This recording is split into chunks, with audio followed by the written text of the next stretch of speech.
अस्सलाम वालेकुम दोस्तों, मैं हूं सईद उमर फारूक अपने चैनल उमर स्पीक्स की एक और एपिसोड के साथ आपकी खिदमत में हाजिर हूं। दोस्तों आज की एपिसोड कुछ हज के अखराजात से मुतालिक है, हज के इंतजामात से रिलेटेड है और कुछ स्पॉन्सरशिप हज की स्कीम से रिलेटेड भी है। तो इस वीडियो को ज़रा गौर से देख लीजिएगा क्योंकि इसमें बहुत इंपॉर्टेंट और बहुत बारीक पॉइंट्स हैं जो सब लोगों के मेरे ख्याल में समझना बहुत ज़रूरी है। बट वीडियो स्टार्ट करने से पहले आपसे सिर्फ इतनी सी रिक्वेस्ट है कि अगर आप हज, उम्रा, सोलर सिस्टम और वर्ल्ड कप की लेटेस्ट अपडेट से वाकिफ रहना चाहते हैं तो नीचे दिए गए सब्सक्राइब के बटन पे अभी क्लिक कर लें। जी तो दोस्तों बात कर लेते हैं कि बहुत ही आपने थंबनेल पढ़ा होगा तो बहुत ही शानदार खबर आने की बहुत ज़्यादा उम्मीद है और अभी अक्टूबर के या तो ये जो आने वाला वीक है इसमें ही अनाउंस हो जाएगी या 15 तारीख के बाद तक वो अनाउंस हो जाएगी। जो एक्सपेक्टेड हज के एक्सपेंसेस हैं वो अल्लाह का बड़ा शुक्र है कि पाकिस्तान में डॉलर की प्राइस है वो कम होना स्टार्ट हो गई है और वो आज के यानी कि आज 5 अक्टूबर है तो आज के जो रेट इस वक्त तक जब मैं वीडियो बना रहा हूँ तो इस वक्त तक 284 रुपये 284 रुपीज़ का डॉलर वो हो चुका है। अगर एक्सपेंसेस हज के अगर 3500 या 3400 डॉलर्स तक रहते हैं यानी कि 3400 या 3500 डॉलर्स तक रहते हैं तो हज के एक्सपेंसेस 10 लाख से भी कम हो जाएंगे। और जैसे एक्सपेक्टेड है कि डॉलर कुछ दिनों में गवर्नमेंट जैसे कह रही है कि हम इंतजाम कर रहे हैं, हम बहुत स्टेप्स ले रहे हैं तो डॉलर हम 250 तक लेके आएंगे तो ये 9 लाख या उससे कम भी हो सकता है। अभी ये सिर्फ एक गवर्नमेंट का और हम सब लोगों का एक आइडिया है कि इस हद तक एक्सपेंसेस कम हो सकते हैं। बट इसमें एयरलाइंस अगर कुछ ऊपर नीचे करें तो शायद थोड़ी सी अमाउंट ऊपर नीचे भी हो सकती है। मतलब अगर एयरलाइंस थोड़ी सी लचक दिखाएं तो इससे कम भी हो सकती है। अगर उन्होंने मजीद कोई रेट थोड़ा बढ़ा दिए किसी भी वजह से तो फिर शायद थोड़ी बहुत अमाउंट ऊपर हो जाए। बाकी पाकिस्तानी गवर्नमेंट और सऊदी गवर्नमेंट ने अपने इंतजामात करने स्टार्ट कर दिए हैं और इस दफ़ा थोड़े से जल्दी किए हैं ताकि जल्दी जल्दी में हमें कंपनियों को जो कॉन्ट्रैक्ट देना पड़ता है या होटल के साथ जो डीलिंग करना पड़ती है उसकी वजह से बहुत ज़्यादा नुकसान हो जाता है तो वो इस दफ़ा इंशाल्लाह नहीं होगा और ये बहुत अच्छी और बड़ी खुशाइंद बात है।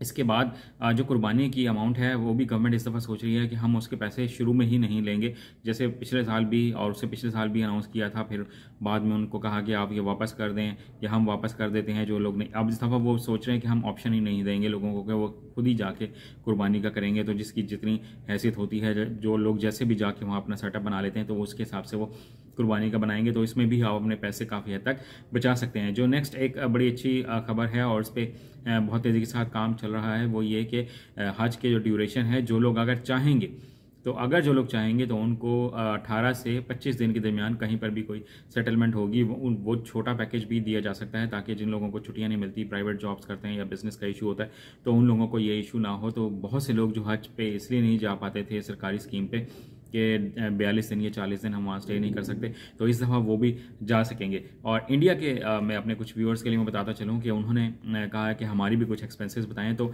आपके भी जो एक्सपेंसेस हैं वो 3400 से 3500 डॉलर्स के दरमियान होंगे। तो आप अपने कंट्री के हिसाब से जो करेंसी रेट है उसमें कन्वर्ट कर लें तो आपको भी पता लग जाएगा कि हज के एक्सपेंसेस कितने हो जा रहे हैं। और जैसे ही कोई इंडिया से रिलेटेड हज की पॉलिसी की अनाउंसमेंट होगी तो मैं उसमें भी ज़रूर आप लोगों को अपडेट करूंगा क्योंकि आपके इंडिया से माशाल्लाह बहुत ज़्यादा कमेंट्स आते हैं। इसके साथ साथ स्पॉन्सरशिप हज स्कीम जो लोग करना चाहते हैं उनके लिए मैं कुछ जल्दी मैं पॉइंट्स बता देता हूं ताकि आप नोट डाउन कर लें कि अब भी 50% कोटा होगा यानी कि 50% 50% लोग जो स्पॉन्सरशिप के थ्रू आएंगे और 50% लोग यहाँ पर जो पाकिस्तानी सिटीज़न होंगे जो लोकल सिटीजन हैं उनके लिए होगा। इसके साथ आप लोगों को जो अमाउंट होगी वो डॉलर में देनी पड़ेगी और आपको जो अकाउंट है वो पाकिस्तान में होना कंपलसरी है। आप ऑनलाइन वहाँ से पैसे ट्रांसफ़र करेंगे, हज एप्लीकेशन आप ऑनलाइन फिल करके सबमिट करवा सकते हैं। आपको अपना एक नुमाइंदा पाकिस्तान से देना पड़ेगा ताकि अगर कोई डॉक्यूमेंट्स वगैरह सबमिट करवाने पड़ते हैं तो वही बंदा जाकर वहाँ पर सबमिट करवाए, उसके अलावा और कोई ना जाए। पासपोर्ट से रिलेटेड बहुत ज़्यादा लोग क्वेश्चन करते हैं तो पासपोर्ट आप अपने रिन्यू करवा लें और आपका कम से कम भी जिस दिन यानी कि हज होगा उससे 6 महीने ज़्यादा का पासपोर्ट आपके पास होना चाहिए। यानी कि अगर किसी का पासपोर्ट दिसंबर जनवरी में एक्सपायर हो रहा है या अगले साल जुलाई में एक्सपायर होना है तो वो लोग अपने पासपोर्ट रिन्यू करवा लें। इसके अलावा जो लोग स्पॉन्सरशिप हज के थ्रू जाएंगे तो उनका पासपोर्ट जब वो पाकिस्तान आएंगे तभी लिया जाएगा और उस पर तभी वीज़ा लगेगा ताकि आपको बार बार यहाँ के चक्कर ना काटने पड़े। और मैं ये भी साथ साथ बताते चलूँ कि अगर आप लोग जो ओवरसीज़ पाकिस्तानी हैं अगर वो हज पे जाना चाहते हैं तो वो खुद तो जा ही सकेंगे डॉलर में अमाउंट पे करके, उन्हें कुरंदाजी में शामिल नहीं होना पड़ेगा। वो साथ साथ अपने पाकिस्तानी जो रिश्तेदार हैं यानी कि अगर वालिद हैं, वालदा हैं या कोई बहन भाई हैं उनको अपने साथ लेके जाना चाहते हैं तो उनकी भी आप अमाउंट पे करके हज पर जा सकते हैं। तो ये तमाम वो डिटेल्स हैं जो इस वक्त तक अभी हमारे पास अवेलेबल हैं पॉलिसी से रिलेटेड। जैसे ही मज़ीद अपडेट्स आती रहेंगी मैं आप तक लम्हा बलम्हा पहुंचाता रहूँगा ताकि आप लेटेस्ट इन्फॉर्मेशन से वाकिफ़ रहें। तो इसके लिए आपको चैनल सब्सक्राइब जरूर करना पड़ेगा।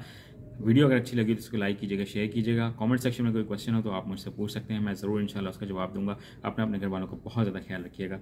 अल्लाह हाफ़िज़।